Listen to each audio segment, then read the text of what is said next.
Então, pessoal, esse é o exercício 7.3 da página 146 aí do nosso curso.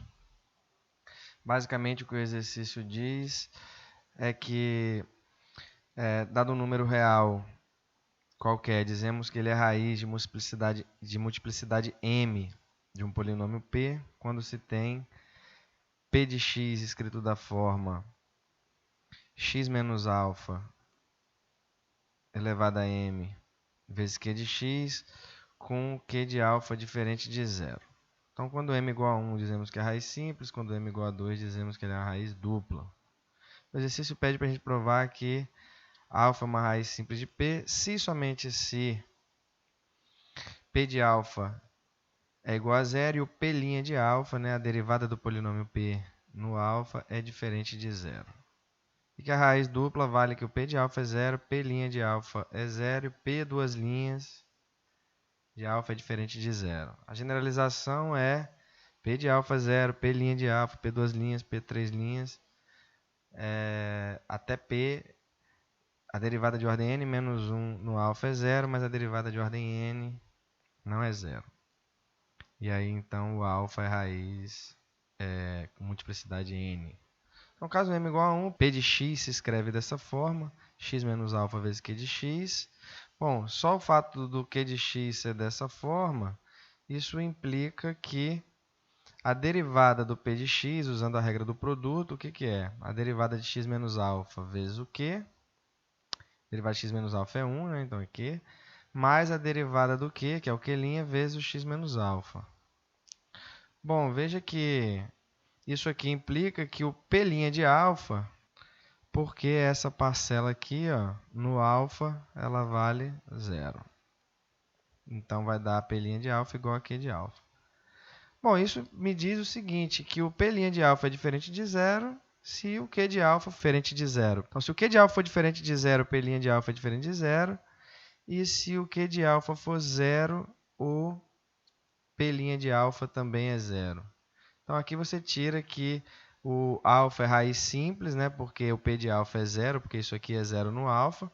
P de alfa é zero. E o p' de alfa é diferente de zero se somente se o q de alfa for diferente de zero, ou seja, se somente se o alfa for raiz simples, né, do P. Lembrando aqui que eu usei a regra do produto aqui na derivada, né? A derivada do produto é a derivada da primeira vezes a segunda, mais a primeira vezes a derivada da segunda. Bom, caso m igual a 2, o P se escreve como x menos alfa ao quadrado vezes q de x, né? Esse fato puramente implica que a derivada do P, o que é? É a derivada do x menos alfa ao quadrado, que é 2 vezes x menos alfa, vezes a derivada de x menos alfa, que é 1, então vai ser 2 vezes x menos alfa vezes q, mais x menos alfa ao quadrado vezes a derivada de q, que está aqui. Certo? Bom, isso aqui já implica o quê? Veja que todas as parcelas têm um x menos alfa, né? Então, quando eu pegar o P' e substituir em alfa, vai dar zero, vai dar zero. E o P duas linhas, o que é? O P duas linhas vai ser 2 vezes a derivada dessa vezes Q, está aqui. 2 vezes essa vezes a derivada dessa, tem 2 aqui. E quando eu fizer a derivada dessa, derivada de x menos alfa ao quadrado vezes Q', vai dar mais 2, por isso tem 4 aqui, certo? E essa parcela aqui é essa vezes a derivada dessa. Isso é a derivada segunda do P. Bom, com isso a gente tem o seguinte, olha. Substituindo o P' em alfa, essa parcela é zero, essa parcela é zero, a gente tem que o P' de alfa é zero. Além disso, o P de alfa é zero, porque isso aqui vai dar zero, né? E o P duas linhas de alfa, o que é? O P duas linhas de alfa é exatamente 2 vezes o Q de alfa, porque as outras parcelas dão zero no alfa. Então, isso significa o seguinte, que P duas linhas de alfa vai ser diferente de zero se e somente se o Q de alfa for diferente de zero. E o Q de alfa, e o P se escreve dessa forma, com Q de alfa diferente de zero, é equivalente a dizer, né, por definição, que o alfa é raiz dupla. Então, a conclusão é que alfa é raiz dupla se e somente se a derivada segunda no alfa for diferente de zero. o caso geral ficaria assim, ó. Primeiro a gente tem que lembrar o que é a derivada de ordem m de um produto de funções para poder pensar no caso geral. Então, por indução, a gente consegue provar que a derivada de ordem m do produto, o que é? São todas as combinações 2 a 2, igual um binômio, a mais b elevado a n. Só que as potências aqui são as derivadas, né? Então, veja, vai dar as combinações n, k, k, somatório, né, das combinações de n, k, k, da derivada de ordem n menos k de f vezes a derivada de ordem k da g. Esse é a derivada de ordem n desse produto. Isso você prova por indução. Eu não vou fazer isso aqui porque não tem a ver com o nosso curso.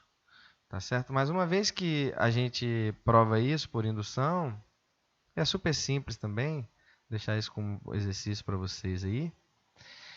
O que a gente tem? Que se eu trocar f por x menos alfa elevado a n, e g por q, né, pelo q de x, o que vai acontecer? Aqui você vai ter as derivadas de ordem n menos k de x menos alfa elevado a n, e aqui as derivadas de ordem k da q. Só que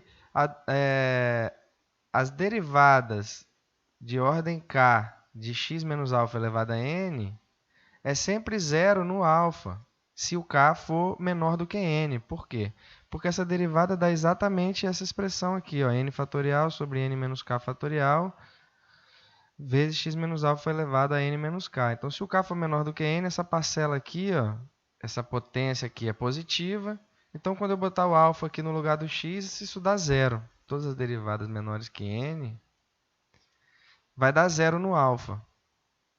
E a derivada de ordem n, isso aqui vai dar exatamente zero, né? Vai ficar n fatorial, porque aqui vai dar n menos n é zero, zero fatorial por definição é 1, vai ficar n fatorial vezes o q, vai dar n fatorial vezes o q. Você derivou essa de ordem n e o q no zero, né? A derivada de ordem zero, que é a própria q.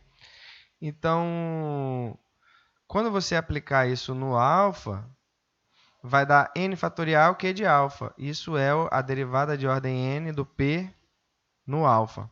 A derivada de ordem n do p no alfa é n fatorial q de alfa. Isso significa que isso é diferente de zero se somente se o q de alfa é zero. Então, a raiz é de ordem n se somente se a derivada, todas as derivadas anteriores a n foi igual a zero no alfa e a derivada de ordem n no alfa é diferente de zero. É isso aí, pessoal. Espero que vocês tenham gostado.